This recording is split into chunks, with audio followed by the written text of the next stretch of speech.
Guys আমি যাচ্ছি, ওখানে একটা হনুমান বসে আছে। আমি মাল দিতে যাচ্ছি, আমার হাতে মাল আছে।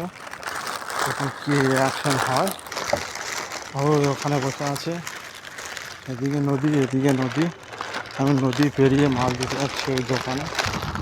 যদি হনুমান টেনে নেয় তাহলে আমার ব্যাড লাগ। ঠিক আছে গাইস, একটা দোকানে দোকান যাচ্ছে। স্যার এন এই হলুদটা 48 টাকা। দেখুন গাইসটা একদম হনুমানটা বসে আছে। বড় রিক্সের ব্যাপার, কখন টেনে নিয়ে চলে যাচ্ছেন কোনো বিশ্বাস নেই। হনুমান টেনে নিয়ে যাবে কিন্তু না।